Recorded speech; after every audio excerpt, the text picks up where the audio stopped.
Good morning, class. This time, we will be discussing about the project plan for household linen. Our objectives for this topic, we have A. Classify tools and materials according to their use, measuring, cutting, and sewing. And B. Explain the uses of the tools and materials in sewing. Class, before we proceed to our main topic, let's define first the following words. First, skill, followed by artistic, and we also have sewing machine, and also the cutting, and the last one is the pincushion.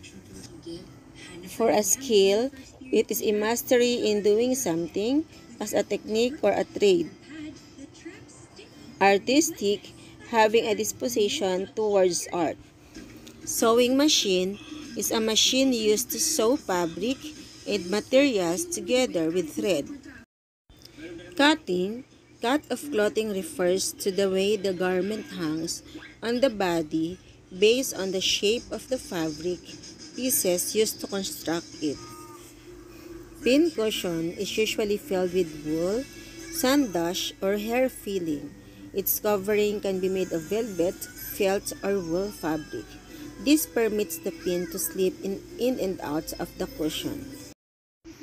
Class, here are some examples of the sewing projects.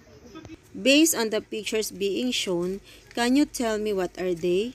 Those are bags, throw pillows, wallets, and others. This time, we'll have our pre-test. Directions, multiple choice. Choose the letter corresponding to the best answer. Write the letter of the correct answer before the number. Number 1. Which among these tools is used for drawing horizontal lines? A. Protractor. B. Ruler. C. Triangle. D. T-square. Number 2. An equipment for sewing is a blank. A. Needle. B. Sewing machine. C. Thimble. D. Thread.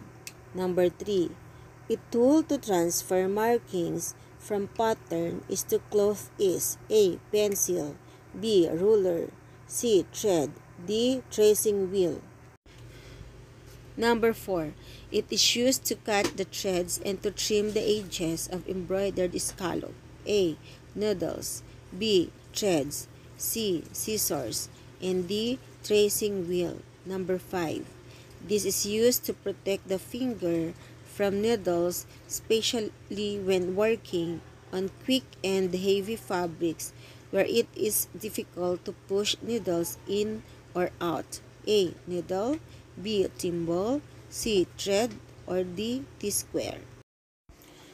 For number 6, you're going to fill in the missing letters to complete the word. Number 1, we have it is used to stitch fabric and other materials together with thread.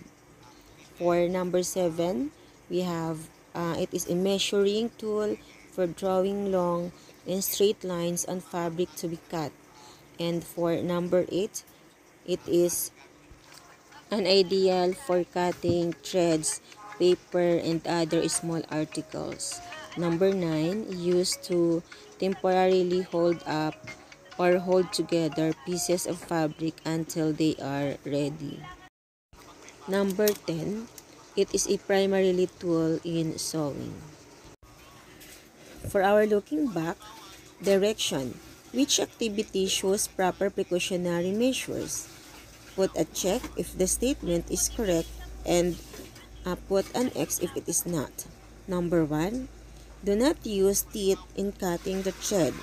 Number 2, put the needles and pins between the lips. And number 3, use the thimble for pushing the needle through the cloth. Number 4, place the sewing tools properly in the sewing box after use. And number 5, keep the sewing materials out of the reach of small children. And number 6, keep all your tools in sewing box. They should be arranged neatly. And number 7, wipe your scissors dry before keeping it. Number 8, keep your tape measure folded or rolled when not in use. Number 9, always put your sewing box in a safe place and out of children's reach. And number 10, do not choose good quality sewing tools, especially shears. Now this time, we will be discussing about the cutting tools. The first one, we have the scissors. The second one, we have pinking shears. And the third one, we have bent-handled dressmaker shears. Scissors, it is used to trim pieces of fabric. The two handles are same in size. Pinking shears, it is used to cut seam edges on the fabric from raveling. The zigzag cuts they make also serve as decorative patterns. For bent-handled dressmakers shears, it is used to cutting large pieces of fabric. They may be 6 to 12 inches in length. Sizes are 7 and 8 are commonly used. Aside from cutting tools, we also have the measuring tools. We have ruler, tape measure, and dressmaker's gauge. Ruler used to mark the lines or patterns on the fabric. It can be made up of plastic, wood, or metal. Tape measure, this is used to take body measurements. The best tape measure is made of plastic or laminated materials with metal ends. It must be flexible and must not stretch or tear easily. Dressmaker's gauge used to take detailed measurements such as the distance between the buttons holes, pleats, and the hems. For sewing tools, needle. We also have thimble and also thread, dressmaker's pins, pincushion and emery bag, and needle threader. Needle, it is a pointed metal with an eye to carry thread and sew fabrics together. They come in size 1 to 12. Thread, used to sew fabrics. This comes in different colors and should match the fabric for which it will be used. Dressmaker's pins, this is used to hold pieces of fabrics temporarily. Needle threader, this helps to pull the thread through the eyes of the needle. Pincushion and emery bag holds the pins and needles that are not in use. Thimble, this protects the middle finger from being pricked when pushing the needle through the cloth. It should fit the finger well. Thimble comes in size 6 to 12. To summarize of what we discussed today, we have the cutting tools like the scissors, the pinking shears, and the bent-handled dressmaker shears. For measuring tools, we have the ruler, the tape measure, the dressmaker gauge. And for sewing tools, we have the needle, the thread, the dressmaker pins, needle threader, pincushion and emery bag, and also the thimble. Class, what did you learn today? You've learned about the tools and materials in sewing. For our activities, we have letter A, we have classify the sewing tools and write them under the correct heading. And we have needle, the ruler, the scissors, the thread, tape measure, pinking shears, pincushion, dressmaker gauge, bent-handled dressmaker shears, and last one, thimble. Write your answer inside the boxes under sewing, measuring, and cutting. B. Matching type. Match the column A with the correct answer in column B. Number 1. Mrs. Cruz wants to cut a piece of fabric. Number 2. Your mother wants to measure the length of your clothes. Number 3, you want to make sure that your finger is free from prick. Number 4, Mrs. Paddle wants to mark layer lines or pattern on the fabric. And number 5, it is use of sewing that is very fine slender piece of metal with a point at one end and hole or eye for a thread. Number 6, Mary Grace wants to place all the needles to hold the pieces of fabric temporarily. And number 7, your grandmother needs a device for helping to put a thread through the eyes of a needle. And number 8, after the mother sews your clothes, she gets a small cushion into which pins are stuck for convenient storage. Number 9, it is used in sewing or weaving that is along thin strands of cotton, nylon, or other fiber. Number 10, it is used to measure the distance between the buttons, the buttonholes, pleats, and the hems. C. Identification. Write on the line the name of the sewing materials described in each item. Number 1, this is used for binding or fastening fabrics together. Number 2, this is used to protect the finger from needles, especially when working on thick and heavy fabrics where it is difficult to push the needles in or out.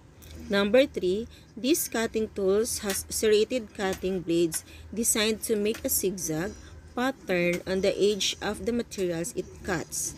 Number 4, this is a handled cutting tool with 2 blades attached or 2 handles of the same size with the same hole diameter for the fingers. Number 5, this is a pointed metal with an eye to carry the thread.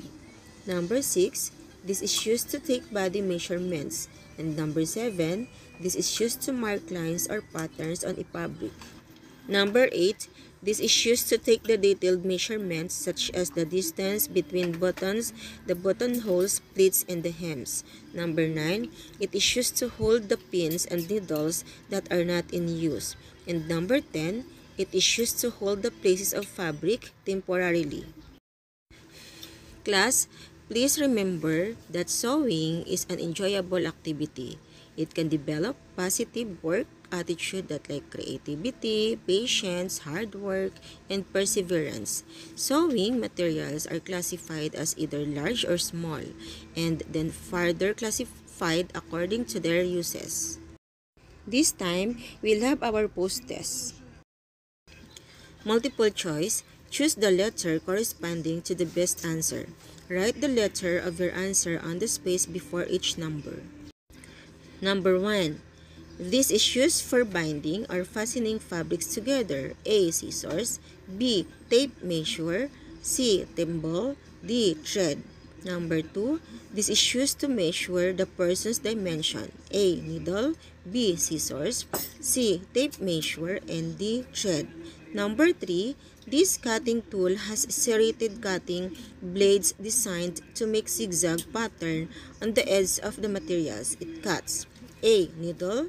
B. Pinking shears. C. Tape measure. And D. Thimble. Number 4. This is a handle cutting tool with 2 blades attached to 2 handles of the same hole diameter for the fingers. A. Needle. B. Scissors. C. Tape measure. And D. Thimble. Number 5. It protects middle finger from being pricked when pushing the needle through the cloth. A. Needle. B. Thimble. C. Thread. And D. Tracing wheel. Number 6. This helps to pull the thread through the eye of the needle. A. Needle threader. B. Ruler. C. Seam ripper. And D. Soft pencil. Number 7. This is used to hold the pieces of fabric temporarily. A. Dressmaker's pin. B. Ruler. C. Scissors. And D. Tracing wheel. Number 8. It holds the pins and the needles that are not in use. A. Needle. B. Pincushion. C. Seam ripper. And D. Sewing kit. Number 9. This is used to mark or patterns on fabric. A. Ruler. B. Shears. C. Tape measure. D. tailor's chalk. Number 10, it is used to drive thread into the fabric being stitched. A. Needle.